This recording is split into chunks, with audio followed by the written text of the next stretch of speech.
Assalamualaikum warahmatullahi wabarakatuh.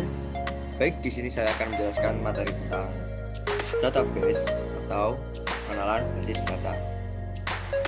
Baik, saya Bagas Yoga Aditama Setiawan dari kelas D4 Transportasi Laut B reguler dengan NIT 08 202108. Mari kita mulai. Yang pertama, untuk pengertian dari database. Pengertian dari database yaitu terdiri dari kata basis dan data.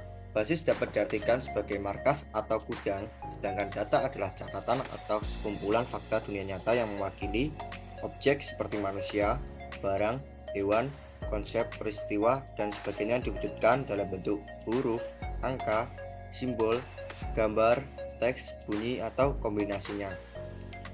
Sistem basis data adalah sistem yang terdiri dari atas kumpulan tabel data yang saling berhubungan dan kumpulan program yang memungkinkan beberapa pemakai atau program lain untuk mengakses dan memanipulasi tabel data tersebut.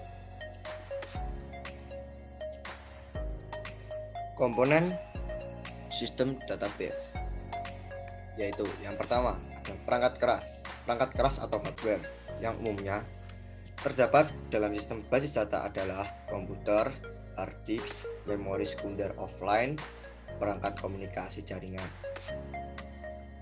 Yang kedua, ada sistem operasi. Sistem operasi adalah program yang dirancang untuk mengaktifkan sistem komputer dan mengendalikan seluruh sumber daya yang ada di dalam, termasuk operasi-operasi dasar komputer seperti Windows, Unix, dan Linux. Yang ketiga ada basis data. Komponen adalah sekumpulan data yang terorganisasi dengan baik sehingga data tersebut mudah disimpan, diakses, dan juga dimanipulasi. Yang keempat ada Database Management System atau DBMS.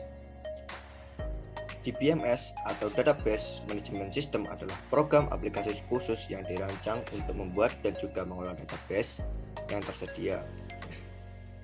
Sistem ini berisi koleksi data dan set program yang digunakan untuk mengakses database tersebut. Untuk DBMS adalah software yang berperan dalam mengelola, menyimpan, dan mengambil data kembali. Baik, yang kelima ada pemakai atau user. User adalah salah satu komponen database yang berinteraksi secara langsung dengan database. Ada beberapa tipe user di sini, yaitu diantaranya adalah programmer aplikasi, user mahir seperti casual user, user umum, end user, dan user khusus spesialis user. Yang keenam ada aplikasi atau perangkat lain. Baik, aplikasi ini tergantung kebutuhan pemakai basis data, bisa dibuatkan program khusus untuk melakukan pengisian, pengubahan, atau pengambilan data yang mudah dalam pemakainya. Program tersebut ada yang tersedia langsung dalam DBMS atau dibuat menggunakan aplikasi lain seperti misalnya Visual Basic.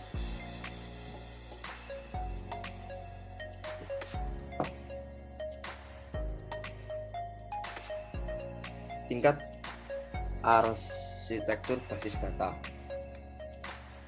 Yang pertama, ada tingkat eksternal atau external level. Tingkat eksternal merupakan cara pandang pemakai terhadap basis data. Pada tingkat ini, menggambarkan bagian basis data yang relevan bagi seorang pemakai tertentu. Tingkat eksternal terdiri dari sejumlah cara pandang yang berbeda dari sebuah basis data. Masing-masing pemakai mempresentasikan dalam bentuk yang sudah dikenalnya. Cara pandang secara eksternal hanya terbatas pada entitas, atribut, atau hubungan antar entitas yang diperlukan saja. Yang kedua ada tingkat konseptual atau konseptual level. Merupakan kumpulan cara pandang terhadap basis data. Pada tingkat ini menggambarkan data yang disimpan dalam basis data dan hubungan antara data yang hal digambarkan dalam tingkat konseptual adalah yang pertama ada semua entitas beserta atribut dan hubungannya. Yang kedua ada batasan data. Yang ketiga ada informasi sematik tentang data, dan yang keempat ada keamanan dan integritas informasi. Untuk yang ketiga ada tingkat internal atau internal level. Tingkat internal atau internal level merupakan perwujudan basis data dalam komputer. Pada tingkat ini menggambarkan bagaimana basis data disimpan secara fisik di dalam peralatan atau storage yang berkaitan dengan tempat atau penyimpanan storage. Tingkat internal memperhatikan hal-hal berikut ini. Yang pertama ada 1. Alokasi ruang penyimpanan dan indeks. Yang kedua ada deskripsi record untuk penyimpanan dengan ukuran penyimpanan. Yang ketiga ada penempatan record, penempatan data dan teknik encryption. Model basis data. Baik, model basis data ada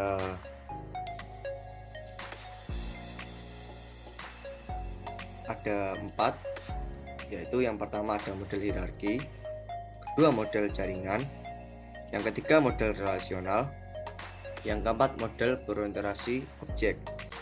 Baik, untuk yang pertama ada model hierarki. Model hierarki, dalam model ini data disusun menurut struktur pohon. Puncak dari hierarki disebut dengan root, sedangkan entitas atau interface di bawahnya dikenal sebagai index atau parents. Entitas index mempunyai beberapa sub-entitas yang disebut anak atau child. Entitas dalam mode hierarki dilambangkan dengan 4 persegi panjang, sedangkan relasi atau hubungan dengan entitas lain dinotasikan dengan garis.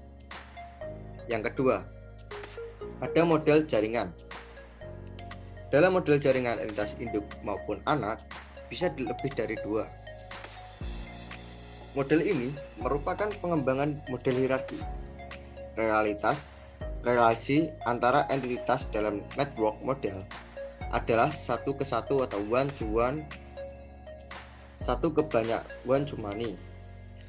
Dalam network data, model tidak diperbolehkan terdapat relasi banyak ke banyak, many to many.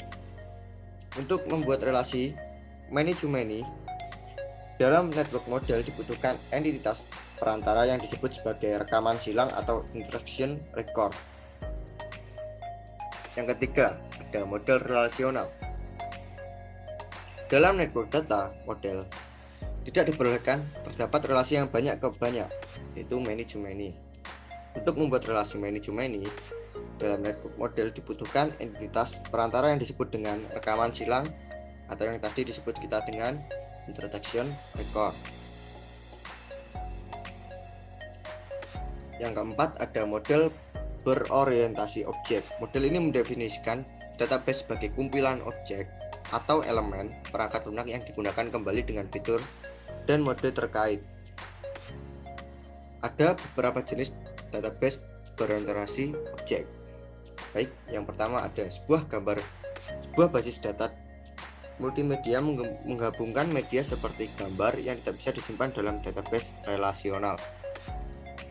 Yang kedua ada sebuah basis data hypertext memungkinkan setiap objek untuk link ke objek lain. Ini berguna untuk mengatur banyak data yang berbeda, tetapi itu tidak ideal untuk analisis numerik. Baik, yang ketiga ada model database object orient. Adalah model database pasca relasional yang paling dikenal karena menghubungkan tabel tetapi tidak terbatas pada tabel.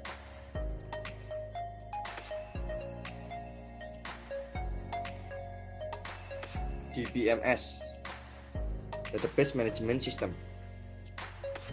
DBMS adalah Database Management System, yaitu sistem perorganisasian dan sistem pengolahan database pada komputer.